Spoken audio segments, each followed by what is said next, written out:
Nagsimula sa isa, naubos ang 5, hanggang umabot ng 15. Pagdating ng 20, hindi na makatayo. Busog na busog, lubog na sa pagkaupo. Yan na nga ba sinasabi, hindi naman babae. For me siguro, yung resiliency, hindi naman siya talaga inherent na problem natin. But ang problem talaga is yung mga nananamantala, di ba? Kagaya sa freelancing, di ba, parang pag alam nilang Filipino, maliit na ibibigay sa'yo. Kasi alam nila na, buhay nito sa ganitong halaga. Naging resilient kasi tatanggapin ng Pilipino yan eh. Like, okay na yan, ganyang amount, bigay niya dyan.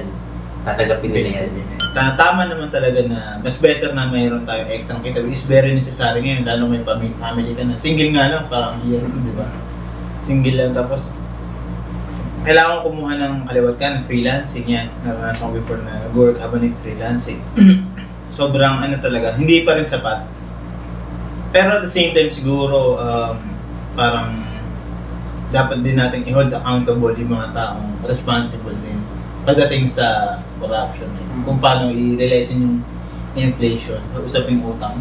Paano magpa-utang ang call center agent? True call din ba ito? Joke.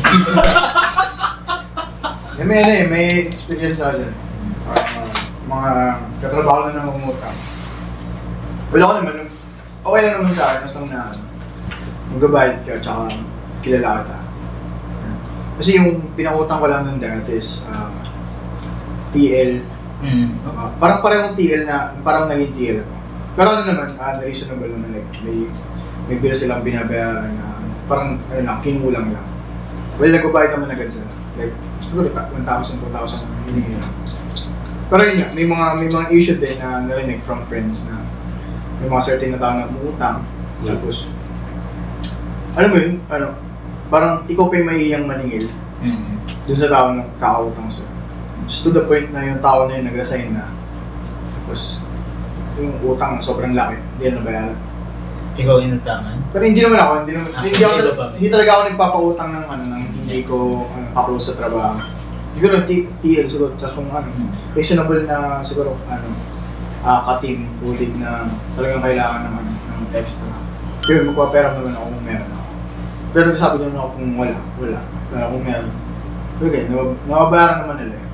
Tsaka, nakaramdam din ako kasi yung mga tao na feeling ko hindi talaga magbabayad. Medyo mailap ako sa ganyang pautang-utang. If friends naman yung mga utang, minsan ko na, nakakalimutan ko na lang din yung parang utang eh. Okay lang na mabayaran. Hindi lang eh. Pakikisama mo na lang din eh. Naiintindihan mo naman siya na ganito yung sitwasyon niya. Well, parang nakakalimutan ko na lang din na may utang na siya. So parang hindi ko na lang din sinisingil. Pero pag pag transactional masyado, or hindi yung relationship niyo is purely work lang talaga. So hindi mo nakakalimutan na may utang yung tao to sa and para sa mga nagtatrabaho, so dapat talaga mabayaran. Sa work meron yan one time na utang, then parang modus na nila pala yun talaga na mangutang, hindi talaga nagbabayad. Then hindi lang yan sa isa, no? Marami silang inuutangan. Before kasi, ang modus is parang emergency, kailangan nila ng budget. So, ako naman, more on, dinonate ko na lang eh. Parang gano'n, kasi pag nagpapautang kasi ako talaga, hindi ako nalingingin. Kasi in-expect ko kapag nagpautang ako, yung nangutang sa akin, wala talaga pambayad. So, yung time na yun, parang 2,000 lang ata, mga gano'n. Yun, di na sabi lang emergency pero hindi naman pala talaga totoo. Tapos na-realize, nasabi sa akin na ng time na yun, hindi, kilala pala yun talaga na gano'n, yung tao na yun. So yun, after yun, natuto na ako maging more on, maging strict pagdating sa pagpapautang. Kasi mahirap rin talaga atahin, no? Yun lang naman yung story ako dyan. Sa mga nangutang sa akin, bihira kasi alam nila wala namang pera. Yun lang sa akin. Ano po yun? Nawala na lang sila bigla? Doon pa rin. It's just parang hindi naman siya more on lumalabas na utang na parang donation eh. Ang point ko kasi dun talaga is makatulong dun sa emergency niya kasi may problem. Meron daw eh. Mamatay na daw eh. Ako naman, sige, Kung ito yung abot na makakaya ko, binigay ko na. Hindi nila binalik, hindi ko rin nantay, okay lang. Parang yun lang talaga. Hindi ba na nag-attempt umulit? Maraming beses, kasi nga parang modus talaga nila. But then, after naman nung pinangutan ko nung once, walang nangyari, hindi ko na pinangutan ulit. Parang matuto na lang rin ako. Dahil yun yung pinakaunang eye-opener sa akin nun, sa BPO na yung sa utangan na ganyang bagay.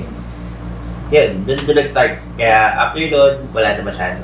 Strict talaga ako sa akin. Pero wag mga friends, okay lang rin. Yun nga, yun ako yun. Ano siya eh. Nagkatag sa akin, maraming beses nagkatag sa akin. Same person ba doon sa Sa previous company ko. Like, ano talaga, pag hindi niya nagawa ngayong week, the next week, mag-chat na naman siya, the next week mag-chat. To the point na, hindi ko na talaga sinisin yung mga messages. Tapos yun nga, inalaman kong actually hindi siya technically hindi dapat siya resign, dapat ma-terminate siya kasi may ginawa talaga siyang money involved. Hindi naman money involved, sa na lang, sa trabaho talaga. So dapat ma-terminate siya. Yun nga, no, after ma-terminate, lumabas nga sobrang dami niyang pinutangan na tao. Doon nalaman nung nalaman tapos. Pero saan mo nag-resign siya yun na siya, yun na lang siya, na-advise na siya na mag-resign na lang. So yeah, parang recently lang, kasi ka-team ko siya parang recently lang, nabuhay bigla yung group chat ng team namin. Isang ka-team namin nag-message na hinahanap siya, tapos ang laki ng utang. Yun. Ganun. Ano lang talaga. Buti nga parang best decision din na hindi ko in-accommodate yung request niya. Parang talaga. So hindi naman kami close at the first place yung nag-chat siya sa akin. Parang hindi ko naman siya ganun kakilala na bigla-bigla ako mangutang. Nakakagulat na lang, no? Hindi nga kita nakausap tapos bigla ka mangungutang sa akin. Tapos yung amount ko pang close pa.